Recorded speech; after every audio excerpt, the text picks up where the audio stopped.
Good morning. This is Ashley, and I'm coming to you from my car. I am headed up to Williamsburg, Virginia today.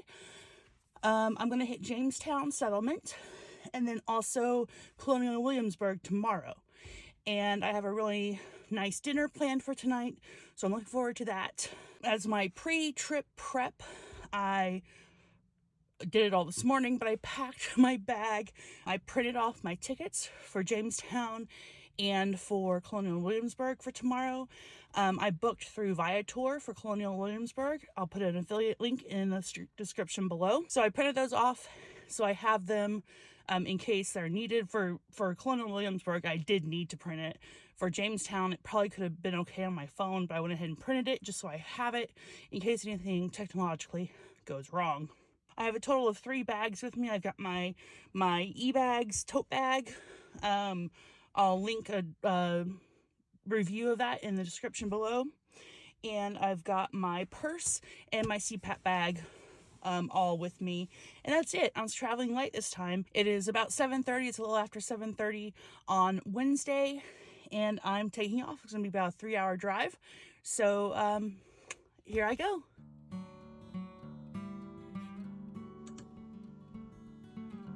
Here we are at the Jamestown Settlement Museum. This is the museum section. This is the Native American section of the exhibit. This is the kind of prehistory version, pre-recorded history, I should say. We have some arrowheads here. They did do a display here of the Native Americans, the Africans, and the English who were all settled in Jamestown. However, they did not really address the fact that the Africans, the Angolans, were there under force. And that was a little not great. Here you can see that they have this little interactive game where you can match the cultures to the drum in this instance. And they ask various questions throughout about which culture did what. So here am I addressing which culture had which drum. And moving on. Talking about written languages, which was the English at this time. And here we have a little replica of an English village. And here we are out in the hallway again, where you can see there are displays up and down the hallway. I'm sitting on a bench here. There are benches that line the hallway. So if you need a rest, there are benches out in the hallway and within the exhibits that you can sit on.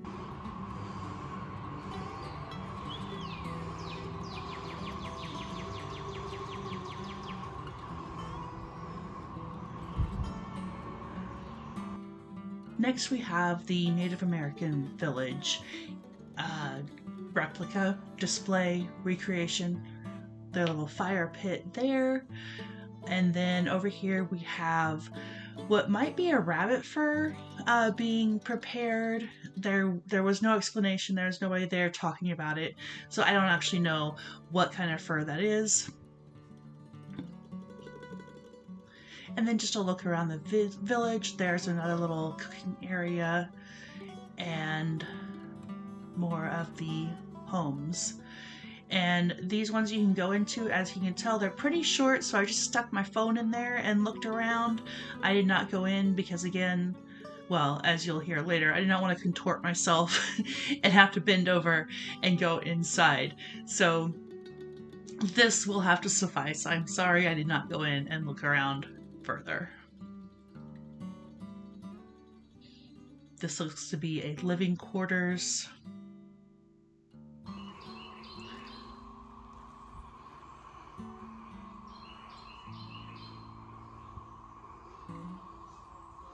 It's a really nice overcast day. A little bit of sun peeking out. After I left the Native American village, I found this pavilion that is surrounded by this tall fence. Looks like a little fort, a little stockade, and there were drink machines here. So this is a little pavilion where they have soda, snacks, Gatorade, and water. They are cash or card. It is $2.50 for a bottle of water, $3 for soda.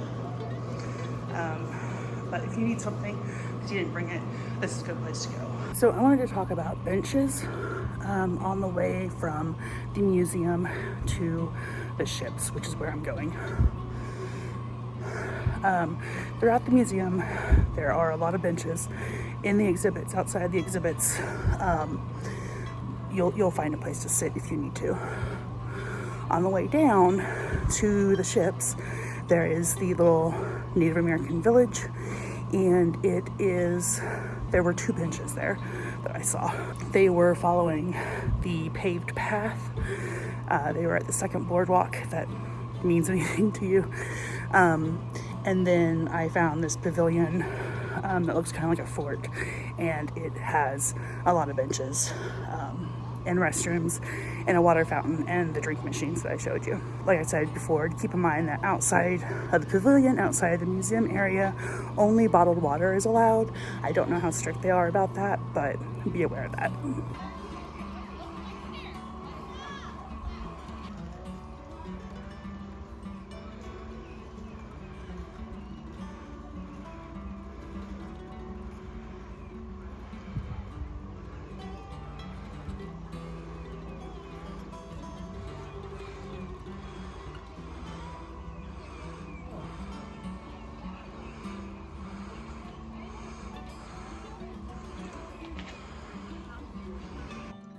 Here I'm going up the somewhat steep ramp to the larger of the 3 ships that they have. It has a rough surface, so you can go down it. And here's looking around toward the back of the ship. There's the ladder that comes up and the ladder that goes up into the aft.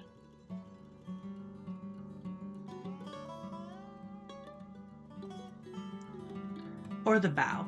I'm not quite sure where I was on this ship. I'm sorry if I got it confused. There's a little widow's walk down there that you can see. And just looking up the mast here, I don't know how historically accurate this ship was or from what time period. I want to take a minute to talk about the ships. Only one was open, the larger one, and I showed some clips of that. The walkway up to the ship was very narrow, but it was rope on one side, so it was fine. And when I say very narrow, I mean to me as a larger person with a lot of hips. I did not go down below. I am claustrophobic, so I didn't want to chance that. And also there were a bunch of kids. It's the end of May, middle of May, so it's field trip season. Consider that when you're planning your trip here. There were about 8 steps going up to the front of the ship, the bow, and no, the aft. I was in the aft, and about the same, I think, going up to the front, the bow. I did not go up to the bow because, again, children.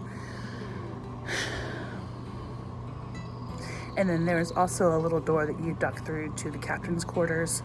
And then if you went out, there was like this widow's walk around the back of the ship. And then there was also a part inside under the bow as well that you duck into. Again, I didn't do that. The doors were really short. I'm really tall, and I didn't want to have to contort myself to get through them. So overall, I think they're doable. It is a pretty steep walk up the ramp to get onto the bigger ship, but again, it's doable. Just take your time and wear sneakers. Here we are in the Jamestown Fort. This is the little church replica they had there. You can see just wooden benches all the way up. Beautiful little structure though. You can see the candles and the rafts. There's a tour group going on up there, so I didn't get very much video there. And then you can see the yard, and this is a little house where people lived, I suppose. There were no placards or anything telling you what was going on here. It was just up to you to interpret what was happening. So I assume this is a home where people would live This is the eating room, the living room, the fireplace, the kitchen, everything. And then this was the armory, it looks like. A bunch of barrels, so I'm assuming those were gunpowder, or maybe it was a. In the afternoon, I went to the Copper Fox Distillery down the road from my hotel while I was waiting for my room to be ready. I had a strawberry basil old fashioned, and it was delicious. I highly recommend this little speakeasy type bar. They do tours of their distillery as well. This is the Whaling Company, which is where I went for dinner, and I had this little nook to myself. Here are the menus with a lot of seafood. They do have daily specials, it seems. I got the bread, which comes with every meal. I did not have any. I did not want to fill up on bread. So I can't tell you how it was. But I had the fried crab cake, which was absolutely delicious, and the baked seafood platter, which was also pretty good. I would recommend going to the Whaling Company if you are in Williamsburg. Well, that does it, friends. Thank you for watching this video about my trip to Jamestown Settlement. If you want to see another video of my adventures to Acadia National Park, check out this video and leave me a like and subscribe. Thanks. See you in the next video.